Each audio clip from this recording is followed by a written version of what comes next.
What?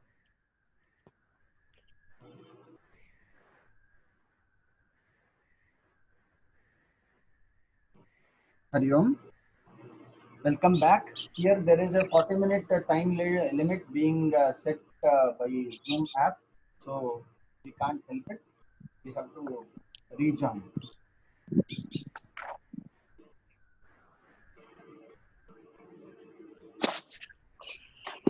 One 158th shloka. Sorry, 158. Nija saukyam nirundhanaha yo dhanarjanamichhati parartha bharavahiva kleshasyaiva hi bhajanam. निज सौख्यम निरुंधानः यो धनार्जनमिच्छति परार्थ भारवाही इव क्लेशस्यैव हि भाजनम्. ಯಾರು ಹಣ ಅಥವಾ ಯಾವುದೇ ರೀತಿಯ ಸುಖ ಉಪಭೋಗಗಳನ್ನ ಉಪಭೋಗಿಸದೆ ಕೇವಲ ಅದರ ಸಂಚಯದಲ್ಲಿಯೇ ಹೆಚ್ಚು ಸಮಯವನ್ನ ಕಳೆಯುತ್ತಾರೋ, ನಿಜ ಸೌಖ್ಯಂ ನಿರುಂಧಾನಃ, ತಮ್ಮ ಸುಖ ಅಥವಾ ನೆಮ್ಮದಿಯ ಜೀವನವನ್ನು ಬಿಟ್ಟು ಕೇವಲ ಧನ ಅರ್ಜನೆಯಲ್ಲಿಯೇ ಹೆಚ್ಚು ಸಮಯವನ್ನು ಕಳೀತಾರೋ ಅವರಿಂದ ಪರಾರ್ಥ ಭಾರವಾಹೀವ ಕ್ಲೇಶಸ್ಯೈವ ಹಿ ಕಾರಣಂ. ಹೇಗೆ ಬಟ್ಟೆಯನ್ನು ಹೊರತು ಬೇರೆಯವ್ರಿಗೋಸ್ಕರ ಬಟ್ಟೆಯನ್ನು ಹೊತ್ಕೊಂಡು ಹೋಗ್ತಾ ಇರುತ್ತೋ, ಅದೇ ರೀತಿ ಇವನ ಎಲ್ಲ ಜೀವನವೂ ಕೂಡ ಬೇರೆಯವ್ರಿಗೋಸ್ಕರ ಭಾರವನ್ನು ಹೊರುವಂಥದ್ದೇ ಕೆಲಸ ಆಗಿರುತ್ತೆ. ಅದರ ಉಪಭೋಗ ಮಾಡುವಂತಹ ಒಂದು ವ್ಯವಧಾನವು ಅವನಿಗೆ ಇರುವುದಿಲ್ಲ ಅನ್ನೋದು ಈ ಶ್ಲೋಕದ ಅರ್ಥ. The person who tries to accumulate money, who tries to invest more time on money accumulation rather than spending it or happily living for it, he will be like carrying luggage of somebody else, doing service for somebody else. He will not be happy forever. So this is the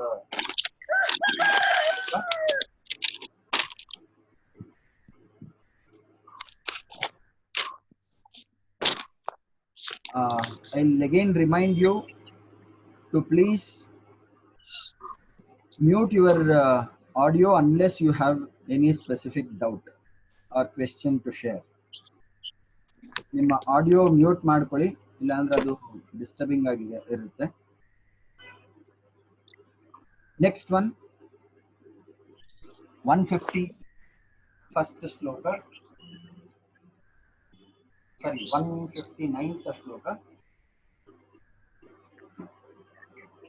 दानोपभोगहीनेन धनेन धनिनो यदि भवामः किं न तेनैव धनेन धनिनो वयम्.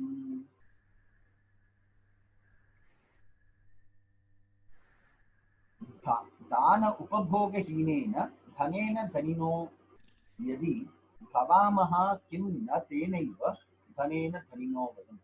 ಇದು ಒಂದು ಚಾಟು ಶ್ಲೋಕ ಅಥವಾ ಒಂದು ಕುಹಕ ಶ್ಲೋಕ ಅಂತ ಏನ್ ಹೇಳ್ತಾರೆ, ಆ ತರದ ಕುಹಕ ಶ್ಲೋಕ. ಈಗ ಒಬ್ಬ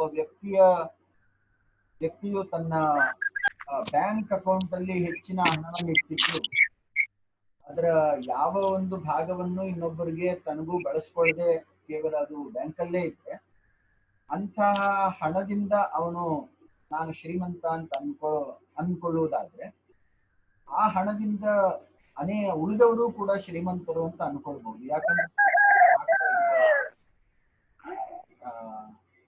ಅಂತ ಹೇಳಿ ಶ್ಲೋಕದ ಅರ್ಥ. ಇಲ್ಲಿ ನಿರುಪಯುಕ್ತವಾದಂತಹ ಹಣ ಅಥವಾ ವಸ್ತು ಏನಿದೆಯೋ ಅದು ಯಾವ ಕಾರಣಕ್ಕೂ ಅವನಿಗೂ ಅಥವಾ ಬೇರೆಯವರಿಗೂ ಸುಖವನ್ನ ಕೊಡುವುದಿಲ್ಲ ಅನ್ನೋದು.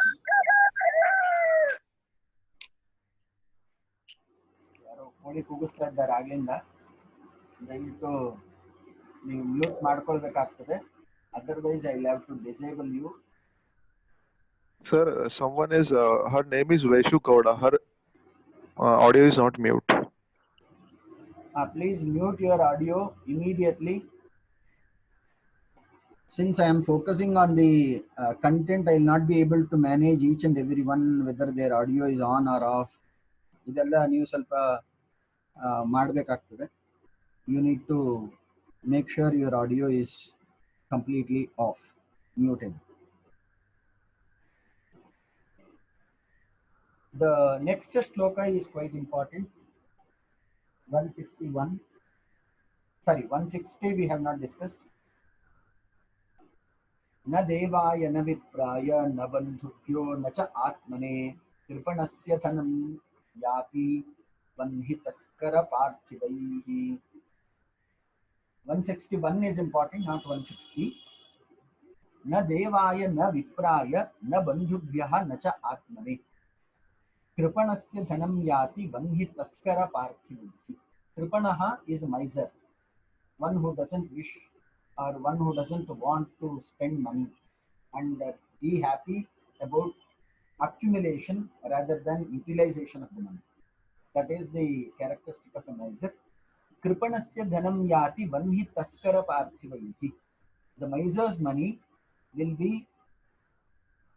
go to vanhi or the fire. That means it goes without any utility. Taskara choraha or the thief. Parthivaha, the ruler in the present situation, the government. So the miser's money will not be of any use to na devaya. He has not used money for any rituals or austerities. Na vipraya, he has not given money to the needy persons. Na bandhubhyaha, here vipra doesn't mean only the Brahmin caste, rather it refers to the person who deserves the money, who needs the money. Bandhubhyaha, he doesn't share, he did not share his money with any of his relatives. Nacha Atmane, he did not invest on himself. So that miser's money will be of no use. Vanhi taskara parthivaihi. Finally, the government or the thieves may take away the entire money. 161st shloka, 161. This shloka is quite important. It is highly quoted in several contexts. Danam bhogo nashastisro gatayo bhavanti yuktasya yo nadadati nabhunte tasya tritiya gatar bhavati. Here the poet has given clear utility terms of money, how the money can be utilized. First one is dhanam, by making some charity. Bhogaha, utilizing for oneself. If the money is neither be given nor be utilized, then the third one is nashaha, it gets destroyed. Nashaha. Tisraha gatayaha bhavanti vittasya. The money will have three uh, channels. Yo nadadati nabhunte tasya tratiya gatar bhavati. One who doesn't share with others, one who doesn't utilize for himself, that kind of money will find its own destruction, its own end. So this is the sum and substance of the shloka. Please mark it as important. असंभोगेन सामान्यं कृपणस्य धनं परैः अस्य इदमिति सम्बन्धः हानो दुःखेन गम्यते. असंभोगेन, संभोगः is utility. असंभोगेन सामान्यं कृपणस्य धनं परैः asya idamiti sambandha hano dukkhena gamyate. So as long as the money is not utilized, it is just a reference or just a number we carry in our mind that I have so much of money in my bank account. So utility is the ultimate part of or the value of the money. Asya idamiti sambandha hano dukkhena gamyate. When the money is lost, it gives more pain to the person concerned. Just having the money at a particular place will not make the best use of it. It doesn't mean that one must use all the accumulated money at every point of time. Here it is being stated very much regularly that utilization of money at a proper time is more important than too much of accumulation. ಹಣವನ್ನ ಅಧಿಕವಾಗಿ ಸಂಗ್ರಹ ಮಾಡುವುದಕ್ಕಿಂತ ಅದರ ಸದುಪಯೋಗ ಮಾಡುವುದು ಒಳ್ಳೆಯದು ಅಂತ ಹೇಳ್ತಾ ಇದ್ದಾನೆ. दानं प्रियवाक् सहितं ज्ञानम् अगर्वं क्षमान्वितं शौर्यं वित्तं त्यागनियुक्तं दुर्लभम् एतच्चतुष्टयं लोके. एतच्चतुष्टयं दुर्लभं लोके. These four are very rare in the world to experience. Danam priyavak sahitam. Making charity with kind words. ಒಳ್ಳೆಯ ಮಾತುಗಳಿಂದ ದಾನ ಕೊಡುವಂಥದ್ದು. ಜ್ಞಾನಂ ಅಗರ್ವಂ, ಜ್ಞಾನಿಯಾಗಿದ್ದುಕೊಂಡು ವಿನಯವಂತನಾಗಿರುವಂಥದ್ದು. Being humble even though a person is a man of letters. ಕ್ಷಮಾನ್ವಿತಂ ಶೌರ್ಯಂ, though he is very courageous and he has got promise, he may be forgiving others' mistakes. ತುಂಬಾ ದಯೆ, ಶಕ್ತಿಶಾಲಿಯಾಗಿದ್ದುಕೊಂಡು ದಯೆಯನ್ನ ಹೊಂದಿರುವಂಥದ್ದು.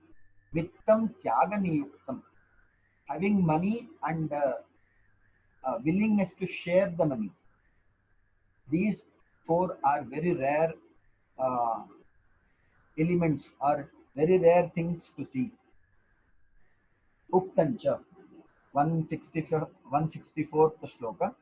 ಕರ್ತವ್ಯ ಸಂಚಯೋ ನಿತ್ಯಂ ಕರ್ತವ್ಯಃ ನ ಅತಿ ಸಂಚಯಃ ಪಶ್ಯ ಸಂಚಯಶೀಲಃ ಅಸೌ ಧನುಷಾ ಜಂಬುಕೋ ಹತಃ. ಕರ್ತವ್ಯ ಸಂಚಯೋ ನಿತ್ಯಂ ಕರ್ತವ್ಯೋ ನಾತಿ ಸಂಚಯಃ.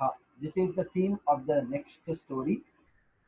One must continuously make efforts to accumulate money, accumulate things, but not beyond the limitations. न अति संचयः अति सर्वत्र वर्जयेत्. पश्य संचयशीलः असौ धनुषा जम्बुको हतः. संचयशीलः जम्बुकः अतः. The next story is about how the too much of accumulation results in self-destruction. So this is the next story. तौ आहतुः कथम् एतत् मन्थरः कथयति. Now we have Laghupatanaka and Hiranyaka questioning Manthara about how it is possible, or please make it more elaborate to understand, to make us understand about the value of sanchayah and avoiding ಅತಿ ಸಂಚಯ. ಅತಿ ಸಂಚಯವನ್ನ ಹೇಗೆ ನಿವಾರಣೆ ಮಾಡಿಕೊಳ್ಬೇಕು ಮತ್ತು ಸಂಚಯದ ಮಹತ್ವ ಏನು, ಇದೆರಡನ್ನ ತಿಳಿಸ್ಕೊಡು ಅಂತ ಹೇಳಿ ಯಾರು ಹಿರಣ್ಯಕ ಮತ್ತು ಲಘುಪತನಕ, ಹಿರಣ್ಯಕ ಅನ್ನುವಂತಹ ಇಲಿ, ಲಘುಪತನಕ ಅನ್ನುವಂತಹ ಕಾಗೆ ಮಂಥರ ಎಂಬ ಆ ಆಮೆಯನ್ನ ಪ್ರಶ್ನೆ ಮಾಡ್ತಾರೆ. ಈಗ ಮಂಥರನು ತನ್ನ ಕಥೆಯನ್ನ ಆರಂಭಿಸ್ತಾನೆ.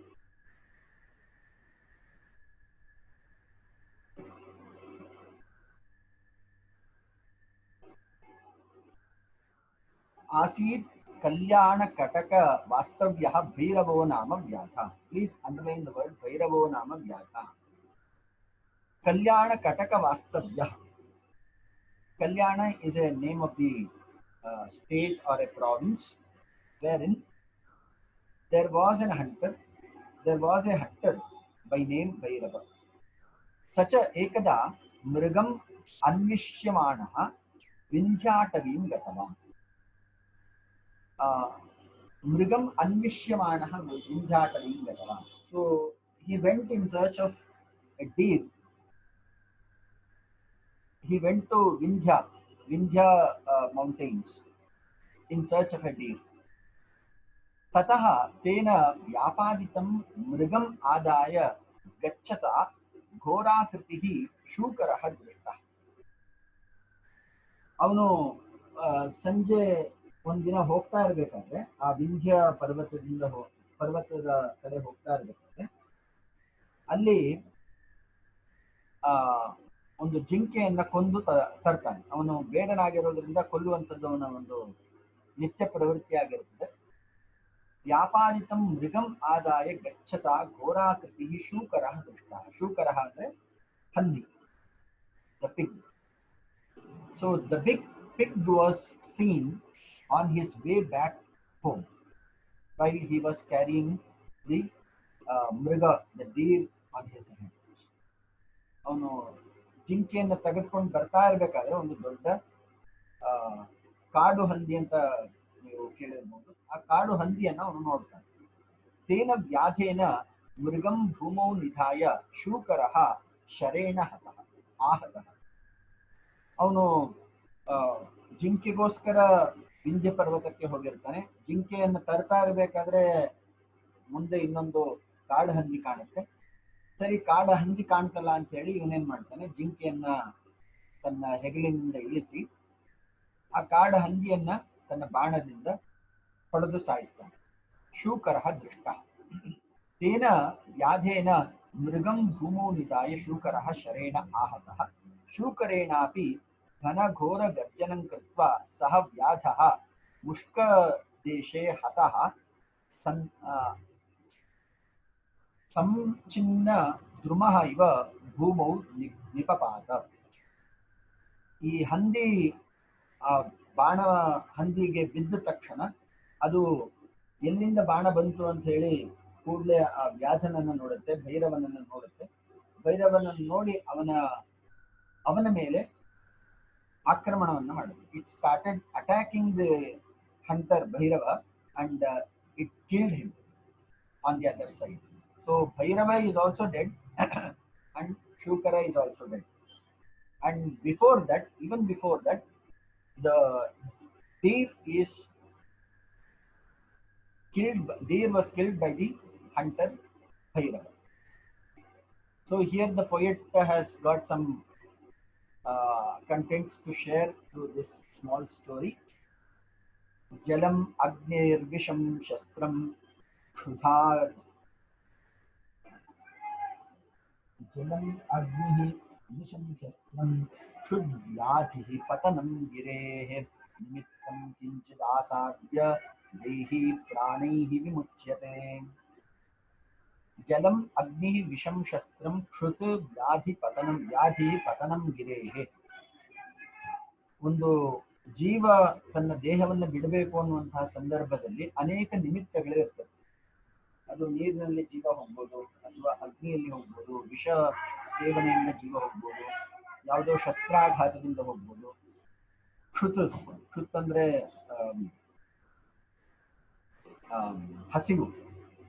ಹಸಿವಿನಿಂದ ಅನೇಕರು ಜೀವವನ್ನ ಕಳ್ಕೊಳ್ಬಹುದು. ವ್ಯಾಧಿ, ರೋಗ ರುಜಿನಗಳಿಂದ ಜೀವಹಾನಿ ಆಗ್ಬೋದು. ಪತನಂ ಗಿರೇಹೆ, ಒಂದು ಯಾವುದೇ ಅನಿರೀಕ್ಷಿತವಾದಂತಹ ವಸ್ತುವಿನ ಪಾತನ ನಮ್ಮ ಮೇಲೆ ಬಿದ್ದಾಗ ಜೀವ ಹಾನಿ ಆಗ್ಬೋದು. ಈ ತರದ್ದು ಜೀವಹಾನಿಗೆ ನಿಮಿತ್ತಂ ಕಿಂಚಿದ ಆಸಾಧ್ಯ ದೇಹಿ ಪ್ರಾಣೈಹಿ ಮುಚ್ಯತೆ.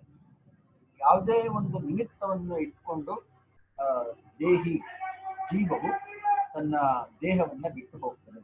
ಇಲ್ಲಿ ಕವಿ ಹೇಳುವಂತಹ ಆಶಯ, ಜೀವ ವಿಯೋಗಕ್ಕೆ ಕೆಲವೊಂದ್ಸಲ ಅತ್ಯಂತ ಸಣ್ಣ ಕಾರಣವೂ ಸಾಕಾಗ್ಬೋದು. ಇದು ಇಲ್ಲಿ ಕವಿಯ ಆಶಯ ಆಗಿರ್ತದೆ.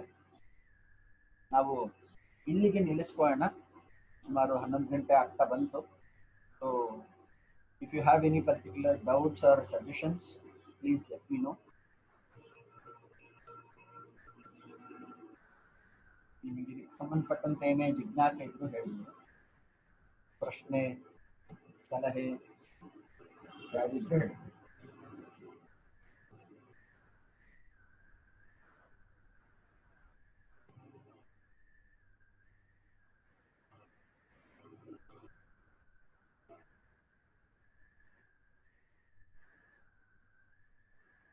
Fine. I hope the contents that we have discussed today is quite clear to one and all. Yes, sir. If you have any particular concerns, questions, queries, please let me know in the tomorrow's session before we commence the content.